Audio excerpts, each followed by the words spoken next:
자, 오늘 여러분들한테 말씀드릴 내용은 무역실무 기초에 대해서입니다. 무역실무 기초는 이번 동영상하고 다음 동영상, 두 동영상에 걸쳐서 말씀을 드리도록 하겠습니다. 오늘 말씀드릴 내용은 무역과 무역실무의 개념. 그러니까 보통 무역하고 무역실무를 혼용해서 많이 쓰는데 사실 실무적으로 크게 다를 게 없지만 그래도 어떻게 다른지 이론적으로 이걸 잠깐 보실 거고요. 그리고 무역 거래 위험에 대해서 위험의 종류에 대해서도 여러분한테 말씀을 드리도록 하겠습니다. 첫 번째, 무역과 무역 실무의 개념입니다. 그래서 일단 무역이라는 거는 이게 한자어잖아요. 우리나라 말은 거의 대부분 한자어로 되어 있기 때문에 바꾼다는 뜻입니다. 그리고 매매, 그리고 교환, 거래, 이런 것들, 영어로도 이제 세일, 뭐 이런 식으로 쓰고 있다라고 말씀드릴 수 있고, 영어도 트레이드라고 쓰잖아요. 이것도 뭐, 발걸음, 뭐, 발자취 이런 거 있잖아요. 그래서 트레이드, 트랙, 트레이스, 이런 말에서 유래했다. 즉, 어떤 길이나 항로를 따라가면서 물건을 교환한다. 우리나라에서 쓰는 무역이라는 한자어나 영어에서는 트레이드나 마찬가지로 전부 다 바꾼다. 물건을 교환한다라는 뜻에서 둘 다 사용을 하고 있다라고 보실 수가 있어요. 그리고 광해무역이라는 거는 보시면 물품, 용역, 자본 이런 모든 거에 대한 상거래를 의미하지만 협의무역이라는 거는 물품의 상거래, 즉 요즘에 얘기하는 무역이라는 건 대부분 이 협의를 많이 보긴 하는데 그래도 여러분들 이제 나중에 대무역법에 대해 잠깐 언급을 해드리겠지만은 물품, 용역, 자본까지 다 합치고 있다. 요거를 국제무역이라고 보고 있다라고 하는 기본적인 무역의 개념이라고 보실 수가 있습니다. 그렇다면 무역 실무의 개념이란 뭐냐?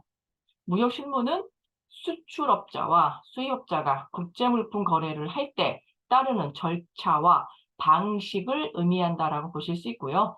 여기에 거래 과정에서 발생하는 재반 문제점과 그에 대한 대응까지 포함한다라고 보실 수가 있어요. 그래서 근데 이게 엄밀히 의미하자면 무역과 무역 실무의 개념은 조금 다르죠. 무역을 하는 데 있어서 절차 방식, 그다음에 문제점 이걸 통틀어서 실무라고 한다라고 보실 수가 있어요. 근데 우리 그 현장에서는 그냥 다 같이 쓰고 있고요.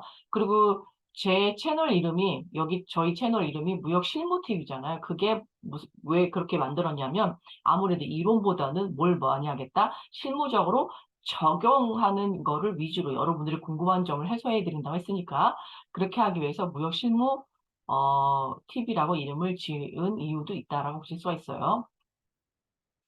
무역거래 위험의 종류에서 보시면 첫 번째로 지금 여러분한테 말씀을 드린 거 한 5가지 정도 말씀을 드릴 거예요. 그래서 첫 번째 신용위험, 상업위험, 환위험, 그리고 그 다음이 비상위험하고 운송위험 이게 크게 5가지로 이제 여러분한테 말씀드릴 수 있지만 물론 이거 외에도 여러 가지가 있습니다. 그렇지만 대표적으로 5가지만 먼저 말씀을 드리도록 할게요. 해외에 있는 수출업자하고 국내에 있는 수출업자하고 거래를 한다. 국내에 있는 이제 거래상들끼리 거래하더라도 문제가 발생했는데 하는데 해외에 있는 회사하고 예를 들어서 거래를 할 때 문제가 더 많이 발생할 수 있겠죠. 그래서 그러한 위험에 대한 종류가 어떤 게 있는지를 잠깐 보실 거고 그리고 나서 실무적인 얘기는 이번 동영상이 아니라 다음이나 다다음 동영상에서 다시 말씀을 드리도록 하겠습니다. 일단 신용위험은 수출상의 수출 대금 회수 위험을 얘기하고 상업위험은 수입상의 계약 물품 인수 위험이 있다라고 보실 수가 있어요. 자, 그래서 신용위험은 우리가 이렇게 말씀드릴 수 있어요. 예를 들어서 제가 어, 앞에 보이시는 이 연필 있죠? 제 얼굴 앞에 보이는 연필. 이 연필을 수출을 한다 했을 때 수출자 입장에서는 이 연필을 팔고 돈을 받을 수 있느냐가 제일 걱정이 되는 거고 수입업자 입장에서는 이 연필이 제대로 된 연필이 오느냐 아니면 전체 불량이냐 아니면 다른 연필이 아니냐 완전 다른 몹쓸 뭐 제품 그런 것들이 오느냐 굉장히 걱정이 되겠죠. 수출업자 입장에서는 돈을 제대로 받을 수 있느냐 수입업자 입장에서는 물건을 제대로 받을 수 있느냐 제가 옆에 그림에 있는 걸 보시면 선명하게 드러나 있죠.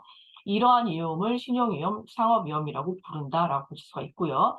신용위험을 그냥 다음 시간에 말씀드리지 말고 이번 시간에 한꺼번에 말씀을 드릴게요. 신용위험을 대체할 수 있는 방법은 가장 좋은 게 이제 뒤에서 더 말씀을 드리겠지만은 실무적으로 말씀을 드리면 글쎄 가능할지 모르겠습니다. 선숙이라고 들어보셨죠? 100% 미리 돈 받는 거. 선숙을 제일 받는 100%로 받는 게 제일 안전하죠. 실무적 그렇게 할 수 있을까요? 글쎄요. 이거는 저도 무역을 많이 해본 사람으로서 서로 간의 이해관계가 있기 때문에 하기 힘들지 않을까 싶은 생각이 듭니다. 요건 약간 위험성은 있고요. 그래서 다 받을 수 있을까 하는 위험이 있고, 두 번째가 뭐가 있느냐? 신용장이라고 들어보셨죠? 이거 많이 모르시는 분들은 제가 뒤에서 결제를 하면서, 결제에 대해서 여러분들 설명을 드릴 때 다시 한번 설명해 드릴게요. 뭐 그런 신용장을 받을 수도 있고, 아니면 또 우리 수출보험이라고 하는 그런 보험으로 들을 수가 있어요. 이건 뒤에서 더 자세히 말씀을 드리겠지만, 이런 거를 대비해서 하실 수 있다. 대비를 하실 수 있다라는 말씀이고, 상업위험, 즉 수입자가 물건을 잘 받을 수 있느냐 뭐 하는 위험은 뭐겠습니까? 당연히 검사죠, 검사. 그럼 검사하는 거는 누가 하는 게 제일 좋아요? 수입업자인 내가 가서 하는 게 좋지만 여의치 않을 경우에는 검사기관이 있어요. 국제적으로 명망 있는 검사기관이라든지 이런 기관에다가 맡기는 게 좋은데, 가장 하지 말아야 될 게 수출상 너가 직접 검사를 갖다 줘라. 글쎄 이거는요 조금 불안하죠. 자, 요게 이제 이러한 수출자의 위험, 수입자의 위험이고, 그 다음에 이거를 또 대체할 수 있는 위험이라고 보실 수가 있어요. 환위험은 말 그대로 환율이 변하는 거에 대한 위험이라고 보실 수가 있어요. 그래서 여러분들 잘 아시겠지만은 환율이 변할 거다, 안 변할 거다라는 건 글쎄요, 저도 모르는데 여러분들은 아실 수 있을까요? 아마도 이거는 여러분들 미래를 짐작하지 못하는 우리 인간으로서는 절대로 할 수 없는 능력이라고 보실 수 있어요. 그래서 이것도 나중에 이제 결제할 때도 말씀드리겠지만은 수출상 입장에서는 환율이 올라가면 좋죠. 수입상 입장에서 환율이 떨어지면 좋고. 하지만 이걸 예상할 수는 없죠. 그래서 환율의 변동에 따라서 돈을 주고 받고 하는 게 더 받을 수도 덜 받을 수도 혹은 덜 줄 수도 더 줄 수도 있기 때문에 위험하죠. 그럼 이거에 대한 대비는 있죠. 아니 100% 안전한 건 아니지만 그래도 우리가 환변동보험이라고 하는 뭐 그런 제도도 있어요. 그렇지만 여러분들이 이것도 100% 안전한 건 아니지만 요렇게 하실 수가 있고요. 대비를 하실 수가 있는데, 제가 아까 잠깐 언급을 해드린 뭐 수출보험이나 환변동보험이나 이거 다 어디서 드는 거냐면 한국무역봉사라고 하는 공사가 있습니다. 거기에다가 드시면 된다라고 보실 수가 있어요. 하지만 보험은 보험이기 때문에 위험합니다. 어느 정도의 면책은 있다.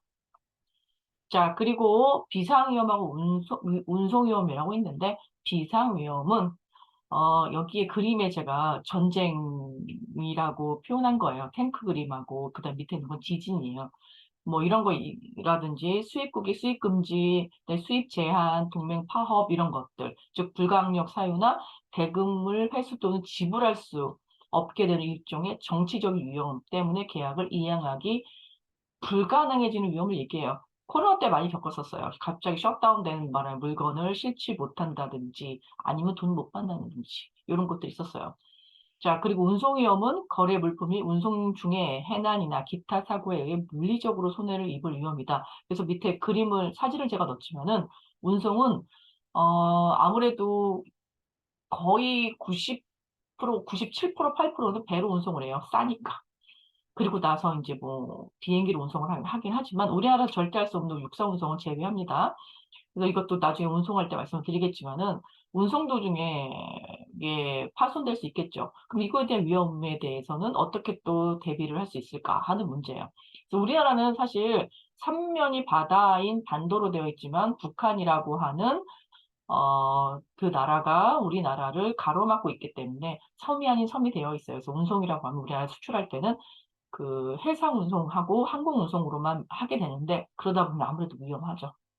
그래서 비상위험이나 운송 위험을 이거에 대해서 대비하기 위해서 뭐가 있을까 했을 때 저는 개인적으로 말씀드리면 면책 조항이나 운송 위험 제외하고요. 비상 위험에서는 면책 조항이 있죠. 어떤 면책 조항이냐면 불가항력이었을 때 선정이나 돈 못 받았을 때 나는 책임이 없다라고 하는 면책 조항을 계약서에 삽입을 하시는 방법도 있을 거고, 그 다음에 비상위험, 운송위험 둘 다 포함해서 보험을 들으셔도 될 것 같습니다. 예, 이거는 보험을 들으셔도 될 것 같은데 운송위험의 대표적인 보험은 우리가 해상적하보험이라고 하는 물품의 파손을 대비해서 드는 보험이라고 보실 수가 있어요. 그래서 요거에 대해서는 요렇게 대비를 하실 수가 있다라고 보실 수가 있어요. 요번 시간에는 간단하게 개념 정도 보셨고 거래 위험에 대해서 종류에 대해서 보셨습니다. 그래서 처음 시간이니까 너무 이렇게 타이트하게 가지 않고 아주 러프하게 가겠습니다. 여기까지 들으시느라 고생이 예, 많으셨고요. 그리고 제가 첫 번째 우리 소개 동영상에서도 말씀드렸지만은 혹시 궁금한 게 있으시면 이 유튜브 댓글창에 남겨주시던 홈페이지나 블로그에 남겨주셔도 될 것 같고, 그리고 꼭 구독, 좋아요, 알림 설정, 댓글 부탁드립니다. 감사합니다.